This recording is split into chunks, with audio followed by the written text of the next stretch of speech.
DTV Odia देखिवा पाई subscribe करंतु एवं bell icon को मध्य दबाई दियंतु। एलएसी रे भारत और चीन मध्य होइतिबा रक्ताक्त संघर्ष रे भारतर 20 जवान शहीद होइतिले। तेबे संघर्ष रे चीन पटु एक लुहा रड द्वारा भारतीय सैन्य को आक्रमण करा जायतिला, किंतु एहार कड़ा जवाब देथिला भारतीय सेना। एथिरे चीन 13 जन सैन्य को निहत करथिला भारतीय सेना, किंतु चीन एहाकू मानिबाकू नाराज। तेबे भारत एही युद्ध पर चीन को गोटिए पर गोटिए झटका देबार लागिछि। बालाकोट स्ट्राइक, इकोनॉमिक स्ट्राइक एवं सर्जिकल स्ट्राइक टू भी भयंकर होइछि। किछि सप्ताह तले सरकार आर्थिक स्थिति रे परिवर्तन आनिथिबा 2017 रे जेउथरे कि किछि सरकारी टेंडर रे एबे चीन कंपनी भाग नै पारिबे नाही बोली जणा पड़िछि। सरकार को द्वारा जारी होइतिबा एक आदेश नाम कह जायछि कि भारत सीमार थिबा कंपनी सबु टेंडर को रद्द कर देछि। ए आदेश अनुसार से कंपनी गुड़िक टेंडर देबा मौका मिलिबो नाही बोली जणा पड़िछि। एही आदेश अनुसार सेही कंपनी गुड़िक टेंडर देबा मौका मिलिबो जेउगुड़िक अथॉरिटी सह पंजीकृत करथिबे। तेबे एथि मध्यरे चीन कंपनी गुड़िक एक पहार देई सरकार कहिसंती कि प्रथमे जे टेंडर दिया जायछि जदि कोनोसी चीनी कंपनी क्वालिफाई करथांती तेबे से कंपनी टेंडर रद्द होइजिबो। तेबे आदेश समस्त मंत्रालय एवं पीएस पई लागू कर जायछि। एहा पूर्वरु आर्थिक झटका भारत चीन को देछि।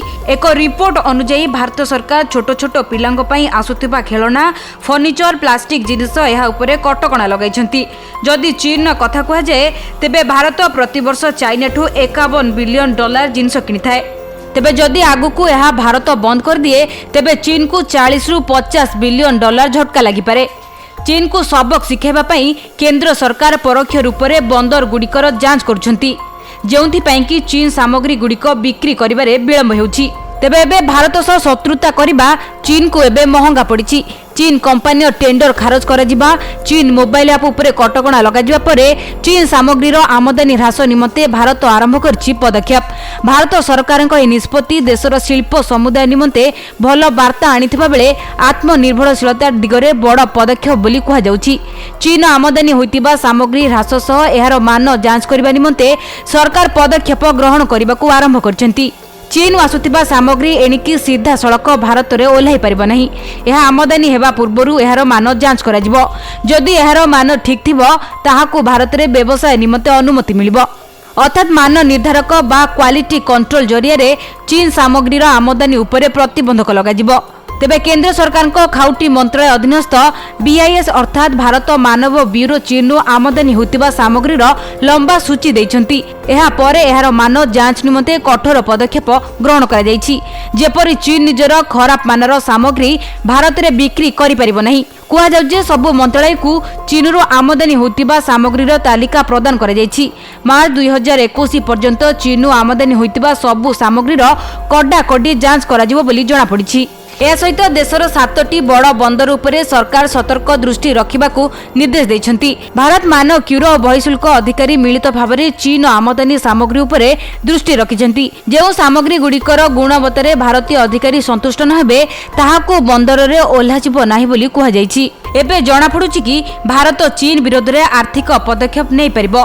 चीन भारत को आक्रमण परे भारत चीन को गोटिए पर गोटिए झटका दउछि। एतिसह भारत में चीन द्रव्य गुड़ी को हटेबा पई अभियान आरंभ होइतिला एवं अनेक गुड़िए संघ मध्य यह दाबी करथिले। तेबे सीएआईटी सेमानक मध्यरु गोटिए। सीएआईटी चीन 300 वस्तुर लिस्ट करिछि जहाँ चीन रु भारत को आसे। तेबे एहार विकल्प भारत पाखरे अछि ना नाही ताहा जणा नाही। सीएआईटी 1 लाख कोटी टंकार 2031 पर्यंत चीन प्रोडक्ट उपरे प्रतिबंधक लगाइछि। आउ एबे सीएआईटी कहिछि कि चीन जो राखी भारत को पठाई थाए ताहा एबे केही भी भारतीय व्यवहार करिवे नाही, जेउथि पई कि चीन को 400 कोटी टंकार झटका लागिछि। यह पूर्वरु अनेक गुड़िए संगठन वाणिज्य मंत्री को कहिथिले कि ई कॉमर्स द्वारा बिक्री होइतिबा जिनिस गुड़िकरे देशर ना लेखा जाऊ।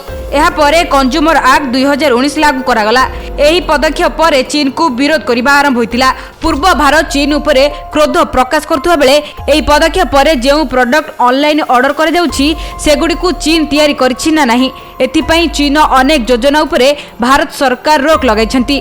मोदी सरकार विभिन्न उद्योगीों द्वारा जोड़ी होतिबा उद्योगी को किछि तथ्य मागिचंती। सरकार को कहबानुଯାयी एबे विदेश द्रव्य को व्यवहार करा जाई परिबो नाही एवं निज देश केमिति आत्मनिर्भरशील होई परिबो ताहा उपरे अधिक गुरुत्व दिया जायछि। एने नितिन गडकरी कहिसंती कि भविष्य में किछि पथ निर्माण करिबारे चीन कंपनी रो भागीदारी होई परिबो नाही। तेबे टेलीकॉम सेवा को जणाई दी जायछि कि 4G और 5G यूज करबा पई चाइनार आवश्यकता करबा दरकार नाही। तेबे एथिरु मध्य जीटीई एवं हुआई कंपनी मध्य बाद पड़िछि जहां चाइना को एक शक्त झटका लागिछि। तेबे एथिरे रेल को नेई मध्य चाइनार सबु काम बंद कर दिया जायछि। तेबे सीमारे चीन बारंबार कथा देई एहाकू मानु नथिबारु भारत सरकार रागी जाई चीन 59 ऐप को भारतरु बैन करथिले जहां चीन को एक शक्त झटका लागिथिला। Bureau report DTV Odia. घरे टेंशन बाहर भी टेंशन पुअर चाकरी पाई हो झीर बाहाघर पाई हो घरे अशांति मुंड उपरे ऋणर बोझ कोर्ट कचेरी मामला और जमी जमा विवाद ए सब भितर आपण माने घांटी होउछंती ना। एई सब टेंशन रो मुकुलिबार रास्ता खोजुचंती कि जानिबाकू चाहुचंती आपनको समस्यार समाधान केबे एवं किपरि हेबो। देखंतु भाग्य चक्र आपण समस्त प्रश्नर उत्तर पाई परिबे आम कार्यक्रम रे।